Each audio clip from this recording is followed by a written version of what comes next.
famous story of the Bedouin man named Zahir who would bring to our Habib sallallahu alaihi wasallam gifts from the desert. And the Prophet Muhammad sallallahu alaihi wasallam, he would give Zahir a gift in return. Now the translation gift here is a little underrepresentative because the terminology used in Arabic is yujahizuhu, i.e. the Prophet ﷺ would prepare for him a preparation of things, of foodstuffs, and basically like a package full of belongings, including gifts. So no doubt it's a type of gift, but he would really prepare for Zahir something to take back with him to the Badia, to the desert. So when he would return home. So here the first, before we get to the next slide, the first subtlety that's very beautiful here is the spirit of tahadu tahabu, give gifts, right?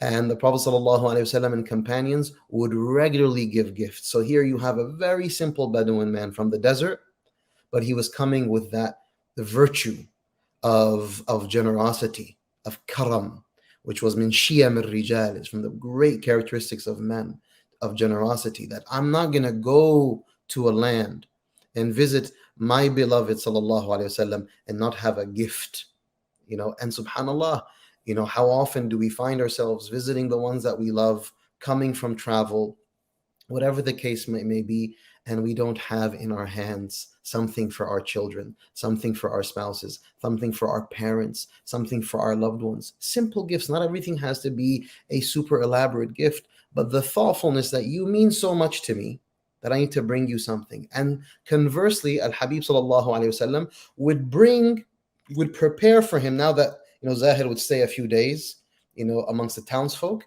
and he would be heading home. The Prophet ﷺ would ensure that he would have a package, right? A nice big package to take back home for his family, for himself, so that whatever stuff he may find of benefit from the towns, he could take it back to the desert and have it with him there. You see the intimate thoughtfulness, the real care for one another. And so subhanAllah, sometimes, we have a practice in certain cultures that if someone sends you a plate of food, let's say like they give you like a tray of rice or lasagna or something, that you don't just return that tray empty, but you put something in it and you return it. And subhanAllah, this was the practice of the awwalun, the Sahaba, the Tabi'een. We have the story of Imam Malik and Imam Layth. They were contemporaries, two huge scholars, Imam Layth in Egypt, Imam Malik in Medina. And when Sayyidina Imam Malik's daughter was getting married, Imam Layth sent, huge trays full of gold and silver for his daughter, because Imam Layth was a very wealthy man. Imam Malik was not a wealthy man, but he returned those trays full of dates from what he had in Medina. He had a plethora of dates, so he sent him a tray full of dates. So this spirit is one that is very much in tune with the human psyche. Prophet ﷺ says, tahadu tahabu, give gifts, you will cultivate mahabba, you will find love, right? And so the most subtle of gifts, dates, a miswak, some oud, some bukhur, some small things, this can mean all the world. It just shows that you really cared about me.